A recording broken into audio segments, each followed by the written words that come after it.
and a man that was dressed in white walks up to the table.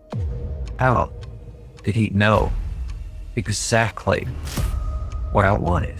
And he said, at that moment, I realized that I was standing in front of the Creator, the first and the last, the Alpha and the Omega. I knew that who I was standing in front of, or sitting in front of, rather. I was sitting at the table of the Lord. Then I saw Jesus standing in front of me, just like that. My speech was gone. I was just, couldn't say anything. And I thought to myself, yeah, that's it. That's the answer to everything. It's like the answer of all questions ever asked. Hey guys, today I'm going to make a bit of a different video because I have something that I wanted to share, and this has taken me a long time to process. And I've recently taken this before the Lord. I can't help but to have the feeling that God did not give me these experiences to hold them in. And the reason why I have felt conflicted about these visions and dreams that I've had is because I didn't want people to, I didn't want that to be the theme of my ministry. I didn't want people to look at me as some visionary or some great someone. So when I started my ministry, when I started preaching, I didn't make that the center point of my preaching, of my ministry. I wanted it to be focused and centered on Jesus, because it's exactly what I'm about, is focusing and centering things on Jesus.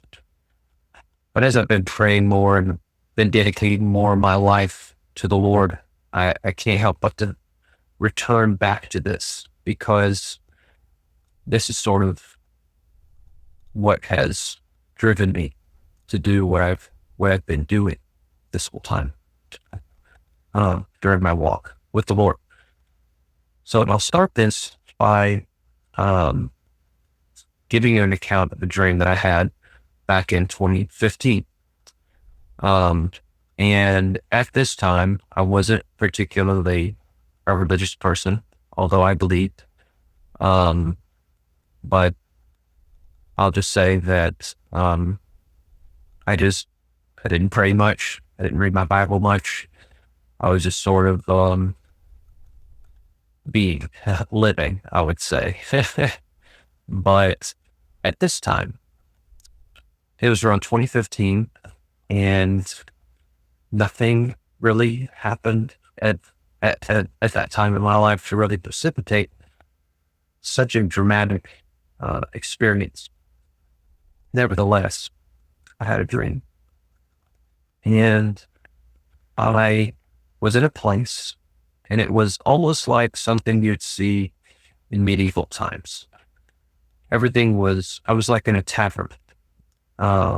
Everything was very rustic. Everything was made out of wood, and there was nobody in the place. It was like totally empty, and I was the only person there. And I took a seat at one of these wooden tables, a wooden chair, and I thought to myself, man, I am starving, and I want something to eat. And I had a particular dish in mind. I couldn't tell you what it was.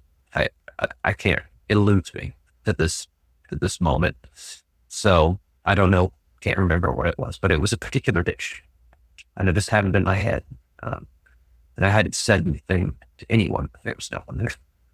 And a man that was dressed in white walks up to the table, and he places a plate on the table in front of me as if he's serving it to me. And I looked at it, and it was the exact dish that I had in my mind. It was exactly what I wanted. And I thought to myself, how did he know exactly what I wanted. And as I looked at him, he wasn't a particularly, um, there was nothing really truly unique about his appearance. Just an ordinary man, it seemed.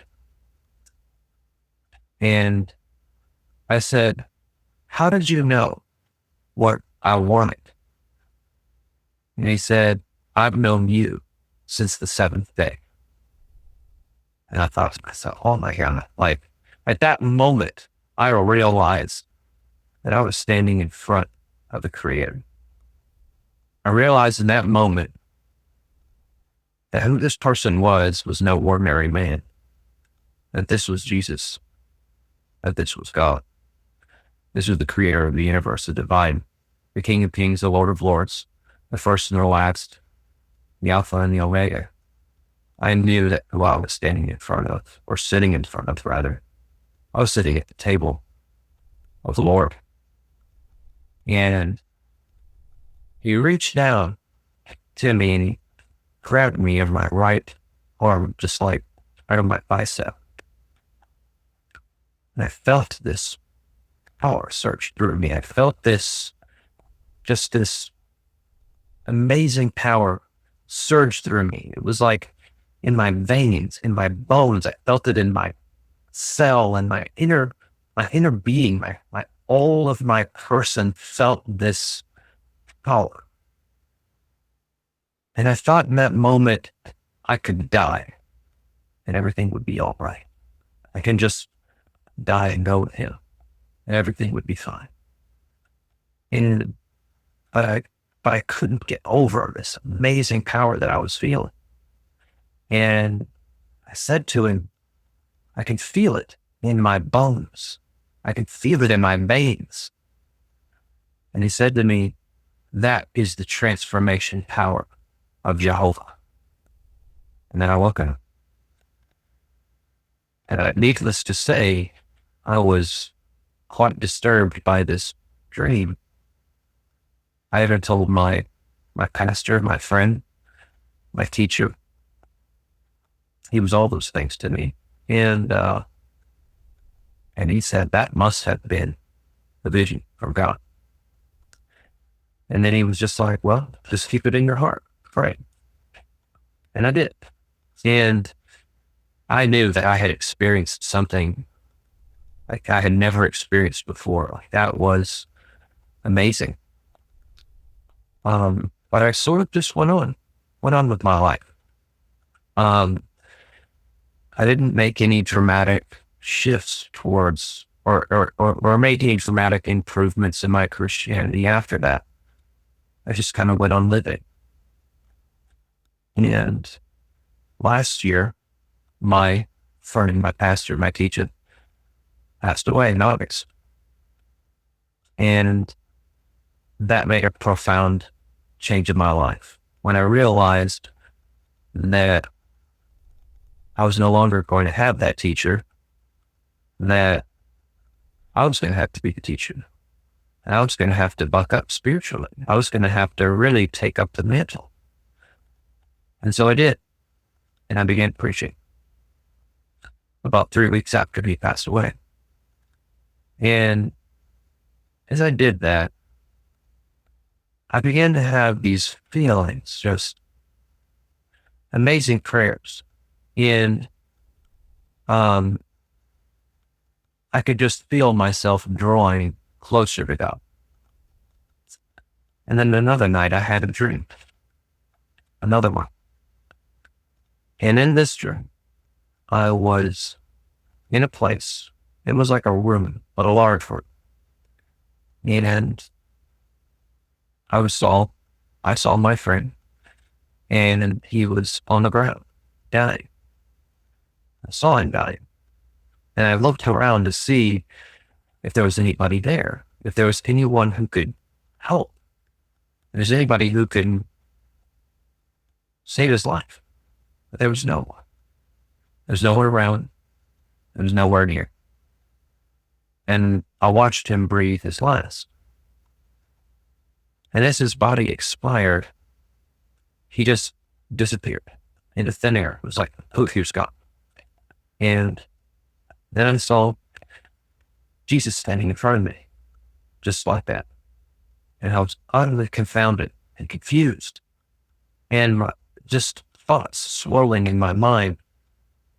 My speech was gone. I was just, couldn't say anything.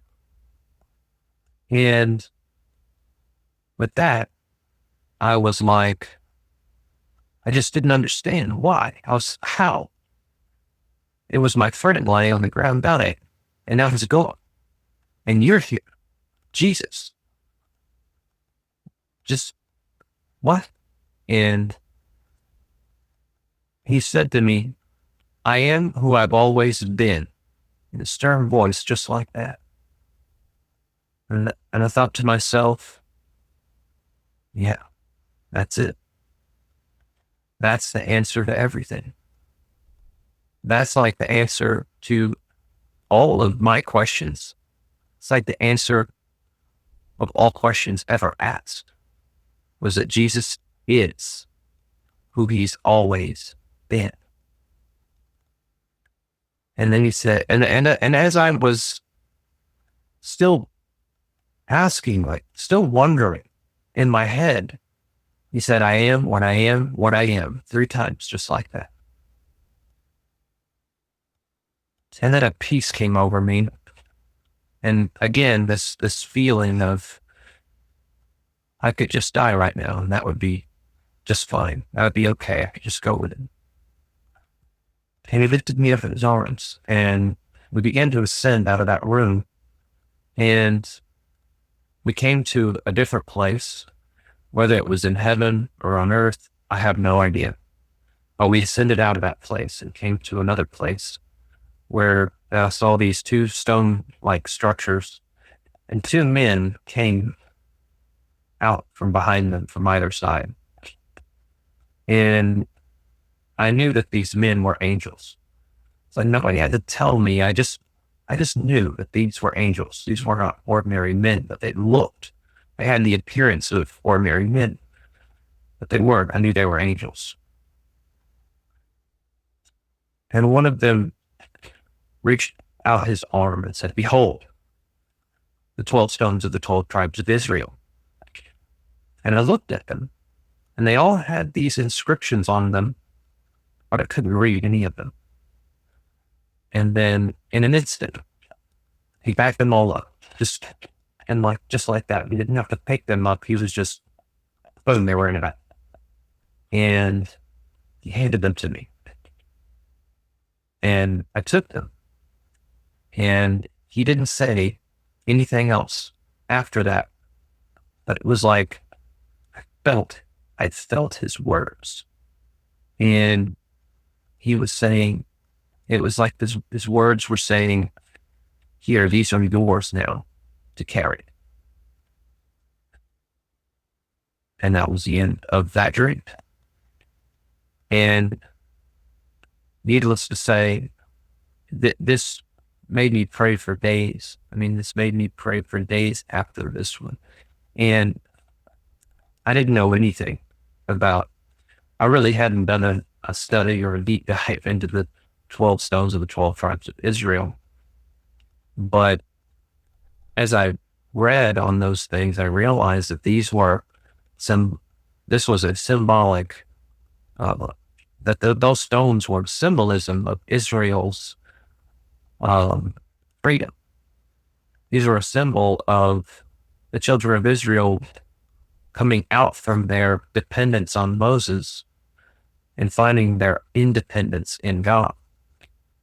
And that's kind of the place that I was at that time. I was just coming out from my dependence on my pastor who had died and passed away, and finding my new independence in God. And I also had another friend of mine who's also a pastor. I told him this dream, and he said, read Joshua chapter 1, and it'll encourage you. So I did. And right in the first verse of chapter 1, it said, now after the death of Moses, the servant of the Lord, It came to pass that the Lord spake unto Joshua the son of Nun, Moses' minister, saying, Moses my servant is dead. Now therefore arise, go over this Jordan, thou and all this people, unto the land which I give to them, even to the children of Israel, every place that the sole of your foot shall tread upon, and have I given unto you, as I said unto Moses, from the wilderness and this Lebanon, even unto the great river, the river Euphrates, all the land of the Hittites, and unto the great sea toward the going down of the sun, shall be your coast. There shall not any man be able to stand before thee all the days of thy life. As I was with Moses, so will I be with thee. I will not fail thee, nor forsake thee. Be strong and of a good courage, for unto this people shalt thou divide for an inheritance the land which I swear to their fathers to give to them. And I thought that was amazing. And further along in this, you begin to understand a little bit more of the symbolism that went with the 12 stones of the 12 tribes of Israel. But this word, this vision really carried me on into, propelled me, drove me to obeying the Lord, obeying His commandments, and accepting Jesus truly, letting Him transform my life. So I just wanted to leave y'all with that. And it was a truly transformative experience in my life. So I know for a fact, without a doubt, that this was the Lord that I had an encounter with. And I've had many more visions after that, but I'll leave this video at just these two, since that is already a lot to take in. Thank you guys for watching this video. If you enjoyed this type of content, please like and subscribe, and maybe I will share some more of my dreams and visions with you guys in the future. Take care.